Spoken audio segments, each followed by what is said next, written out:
समस्त साथ संगत के पावन चरणों में दार्शनिक गुरु नहीं, वक्ता नहीं, विद्वान नहीं, ज्ञानी नहीं, आपके चरणों का सेवक मात्र बनना चाहता की कृपा के माध्यम से कोई विचार आपकी ही शोभा में किसी शब्द से आपके हृदय को चोट पहुंचे या तकलीफ हो तो शासक जो शब्द इस मूर्ख और अबोध के समझ करके छोड़ देना। अब कोई शब्द आपको प्रिय लगे तो वो शब्द हमारे परम पूज्य सदगुरु बाबा धीर सिंह के समझ करके स्वीकार कर लेना। सदगुरु भगवान की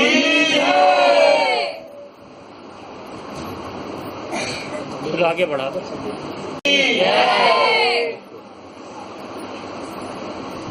सर्वप्रथम तो एक सामूहिक प्रार्थना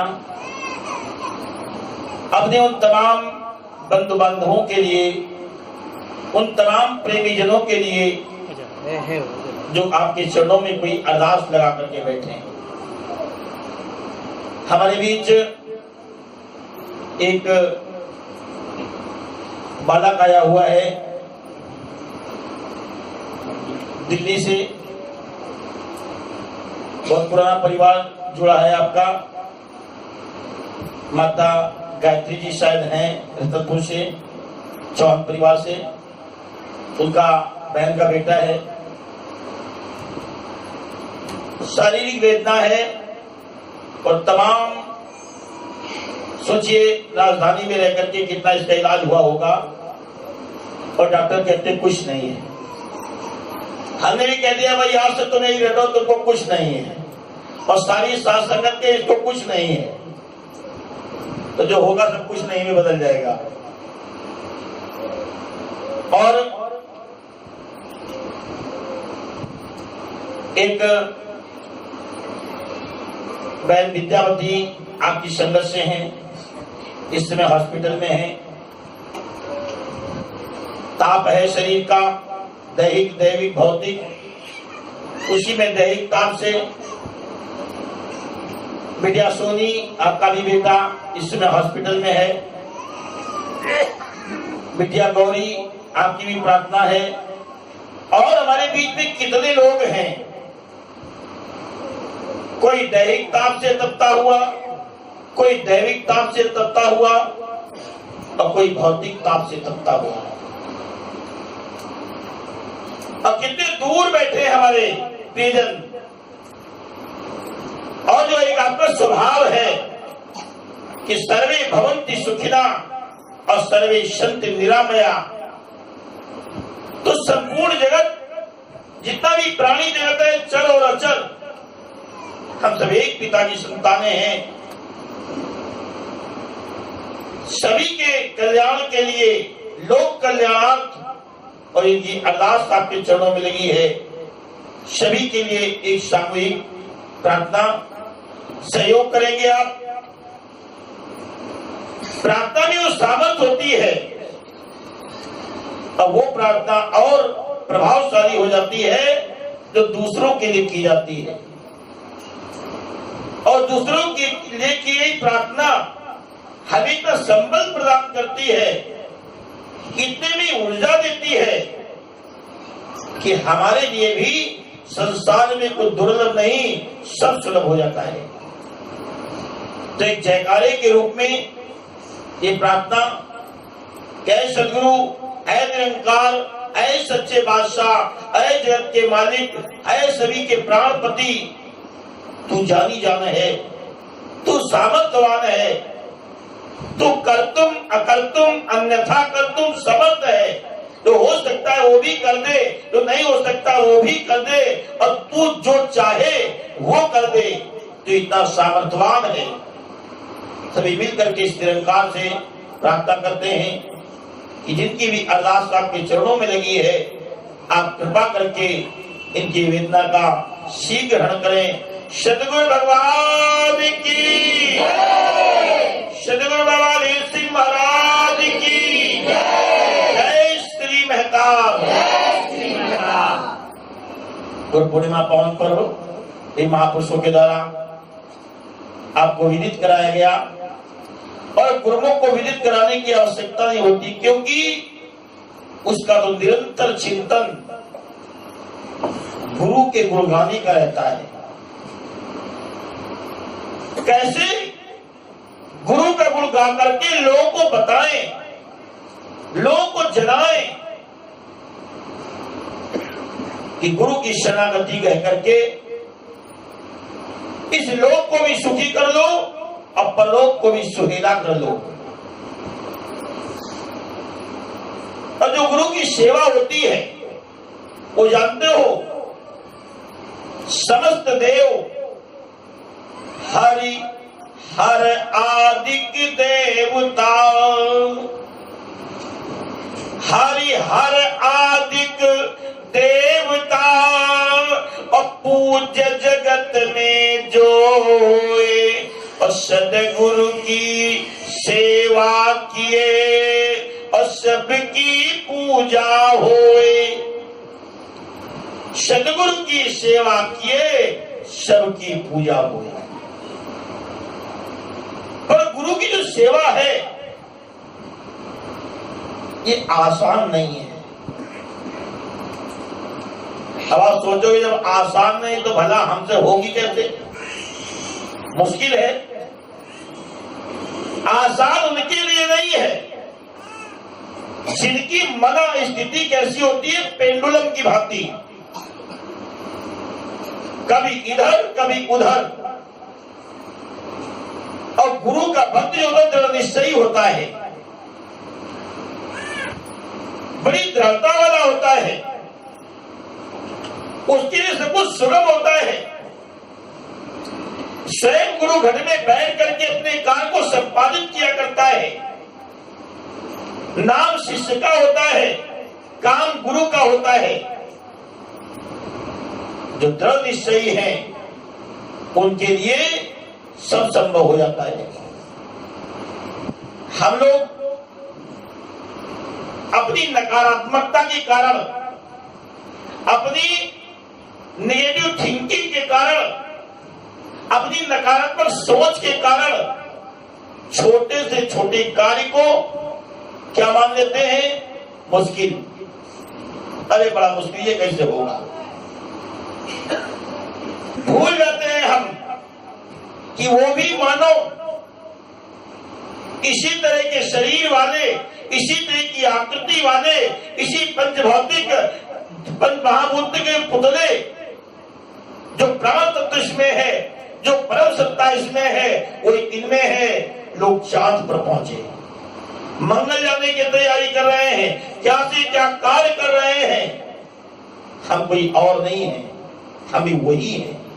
हमारा निश्चय दृढ़ हो, हमारी सोच हो वो इतनी सकारात्मक हो, और इसकी सोच सकारात्मक होती है, इसका चिंतन अच्छा होता है, उनका कोई कार्य असंभव नहीं होता, सब संभव हो जाता है। साध संगत जी, इस पावन पर्व पर जैसा कि आपको बताया गया कि हमारी स्थान परिवर्तन है, और स्थान परिवर्तन होने के कारण सारी व्यवस्थाएं कई गुनी हो गई है। भाई निश्चित स्थान था, जय क्लब बना बनाया स्थान, सब कुछ पहले से निश्चित, यहाँ पर ये होगा, यहाँ पर वो होगा, वहां पर वो होगा। अभ्यास भी था हमारे। और इस बार क्या है, विस्तार बहुत है। जो हमारी संख्या होती थी उसमें भी 1.5 गुने से अधिक उपस्थिति होगी। क्षेत्रीय जो गांव हैं उनकी भी वहां पर उपस्थिति दर्ज होगी। ऑन रोड बैठे हुए हैं हम, और बिल्कुल खुले स्थान पर हैं। वहीं पर ऊसर भी पड़ा हुआ है, और वहीं पर अच्छे स्थान भी है, और वहीं पर आश्रम का निर्माण होना निश्चित हुआ है। तो कितने दब दब के बैठे यहाँ, 100-150 भी बीच में और नीचे होंगे। परिवार बढ़ रहा है, व्यवस्थाएं बढ़ रही हैं, स्थान संकुचित हो रहा है, छोटा पड़ रहा है। सदगुरु ने व्यवस्था कर दी और बड़े स्थान की व्यवस्था कर दी। उस स्थान का भी दर्शन आपको होगा। जैसा कि बताया भी मीटिंग में निश्चय हुआ कि 15 दिन पहले से, यदि 25 तारीख को वहां एक स्थायी साधन बन जाएगा अस्थायी टेंट से, और वहां 15 दिन तक दास को प्रवास करना पड़ेगा। कहीं का आना जाना बिल्कुल ब्रेक हो जाएगा वहीं।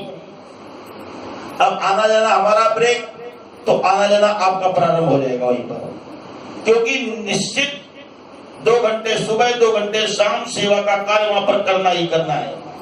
और एक नहीं, इतने कार्य हैं, कैसे कैसे वहां पर हमें श्रम करना पड़ेगा। इसके लिए निश्चित आपके अंदर दृढ़ संकल्प होना चाहिए। और जब तक एक ही व्यक्ति के अंदर संकल्प नहीं होगा, एक ही व्यक्ति के अंदर उमंग जोश नहीं होगी, तो ये कार्य अकेले संपादित नहीं। गड़बड़ी वहां पर होती है कि जब सेवक अपनी लगन न दिखाते हुए देर से पहुंचते हैं। कौन 4 बजे की बैठक तो 6 बजे पहुंचे हैं। स्टेशन टाइम से, डाकखाने टाइम से, बैंक टाइम से, खाना टाइम से, चाय टाइम से, ऑफिस टाइम से, इसमें कहीं विलंब नहीं होना है। लेकिन जब परमार्थी कार्य होते हैं जो अपने कल्याण के लिए हैं, और अजीब विधान जानते हो क्या है? गुरु की सेवा में भगवान श्री राम है, राम की सेवा में लक्ष्मण जी है। और दिनचर्या को देखो, गोस्वामी ने दर्शाया है कैसी है। उठे लखन निशि विगत सुनी, और अरुण शिखा धुनि कान, और गुरु ते पहले जगत पति, और जागे राम सुजान। उठे लखन, गुरु की सेवा में राम जी, और राम जी की सेवा में लक्ष्मण जी। पहले कौन उठ रहा है? उठे लखन निशि विगत सुनी। निश कहते रात्रि को, विगत बीत गई। सुना क्या? अरुण शिखा धुनि कान। अरुण शिखा, अरुण जंतु किसे कहते हैं? सूर्योदय के पहले जो लालिमा होती है उसे अरुणोदय कहा जाता है। और ये अरुण जी है कौन? ये गरुण के सगे भाई हैं। गरुण जी के नाम ने सुना होगा भली भांति। गरुण के भाई है अरुण, और ये गरुण से ज्येष्ठ हैं। लेकिन ये पैदा भी हुए तो कैसे? अब उस कथा में जाएंगे तो बड़ा लंबा हो जाएगा, चलो फिर भी देख लो, संक्षेप में दे देता दास। दक्ष प्रजापति की 13 पुत्रियां कश्यप को ब्याही हैं, महात्मा कश्यप को। दक्ष की 27 पुत्रियां चंद्रमा को ब्याही हैं, एक शिवजू की ब्याही है। उन 13 में से एक का नाम है वनिता, और वनिता और काला, ये 2 बहनें पुत्र की कामना से अपने पति को संतुष्ट किया कि वे पुत्र प्राप्त हो, और अपने पति को प्रसन्न किया, संतुष्ट किया, और दोनों के गर्भ ठहरा।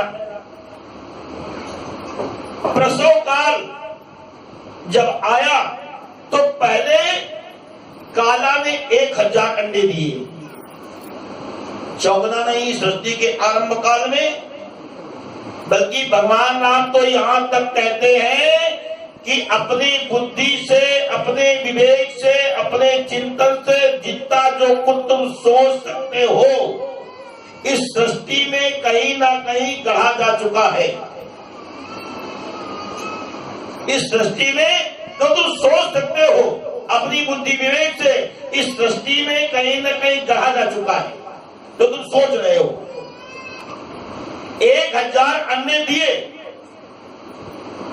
और उसी के कुछ समय पश्चात वनिता ने 2 अंडे दिए। अपने अपने अंडों को ये दोनों सेने लगी, सगी बहनें हैं। और जब काला के 1000 अंडे विकसित हो गए और वो फूटे तो 1000 काले काले नाग पैदा हो गए। वनिता के मन में ईर्ष्या हुई कि हमारी बहन, सगी बहन, और ये हम दोनों एक साल गर्भ से हुई और इसकी संतानें पहले हो गई और अभी मेरी नहीं हुई, तो मारे ईर्ष्या के कि हमारी भी संतानें जल्दी हो। देखो पत्नियां किसकी हैं? कश्यप की। कश्यप कौन है? ब्रह्मा का मानसिक पुत्र है। 10 पुत्रों में से एक। पुत्रियां किसकी हैं? दक्ष प्रजापति की। पर बहनों बहनों के बीच में क्या है? एक ईर्ष्या। उस काल में, सृष्टि के आरंभ काल में, और ईर्ष्या के वशीभूत होकर के अपने एक अंडे को अविकसित ही अपने हाथ से फोड़ दिया। तो एक अविकसित शरीर, जैसे आपके त्वचा के ऊपर की ना हो तो आपका जो बदन है वो रक्त वर्ण का दिखाई पड़ेगा, लाल। तो एक अविकसित शरीर जन्म हुआ और उसने जन्म लेते ही शाप दे दिया कि जा मां, तूने अपनी जिस बहन के प्रति तेरे मन में ईर्ष्या है और ईर्ष्या के वशीभूत होकर के तूने मुझे अविकसित उत्पन्न कर दिया है, तुझे उस बहन की 500 वर्ष तक दासी बन के रहना पड़ेगा। वो है अरुण जी। और कहा कि देख, अगर मेरे दूसरे भाई जो अभी अंडे में है, कवच के अंदर है, इसे पूर्ण विकसित होने देगी और यह स्वतः ही विकसित होकर के पूर्ण होकर के तैयार होगा, जन्म लेगा, तो तेरी दासता से तुझे मुक्ति दिलाएगा। उससे गरुड़ जी पैदा हुए। तो वो जो अरुणोदय है, सूर्य उदय के पूर्व जो लालिमा होती है, ये लालिमा अरुण जी का प्रभाव है। उसे कहते हैं अरुण शिखा धुनिकान। सूर्योदय की लालिमा, इसमें 5:13 पर सूर्योदय हो रहा है। उससे पहले लालिमा तो कब जगे लक्ष्मण जी? उठे लखन निश विगत सुनी अरुण शिखा।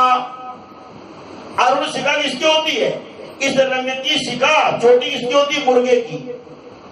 अब मुर्गे जल्दी भोर बोलता है। अरुण शिखा धुनिकान, उसकी बांग को आवाज को सुना, लक्ष्मण जी ले गए। अब गुरु ते पहले जगत पति और जागे राम सुजान। गुरु अभी सो रहे, जबकि पहले गुरु जी ने विश्राम किया तो राम जी ने चरण दबाए, गुरु जी सो गए। अब राम जी लेटे, विश्राम किया तो लक्ष्मण जी ने चरण दबाए। तब राम जी सोए और अंत में लक्ष्मण सोया नहीं, लक्ष्मण जी सोए नहीं, उठे, जागे नहीं, उठे लखन। तो पहले कौन सोया? सबसे बाद में सेवक का धर्म देख ले।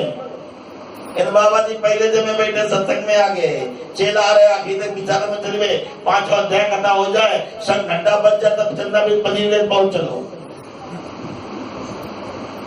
विधान है ये। गुरु ते पहले जगत पति और जागे राम सुजान। तो सेवा के कार्य में तब आप सही ढंग से तत्पर हो पाएंगे। जो हमारे सदगुरुओं का विधान है, हमारे महापुरुषों का विधान है, उसे कहीं न कहीं थोड़ा बहुत अपने जीवन में अपना करके चलेंगे, तब हम सही दिशा की ओर हम प्रस्थान कर पाएंगे। और गुरु तो अनंत शक्ति से कहा गया, अखंड मंडलाकारम अव्याप्तम एन चराचरम। ये शरीर गुरु थोड़ी, ये तो माध्यम है। और जो लोग देह को गुरु मानते हैं, सावधान।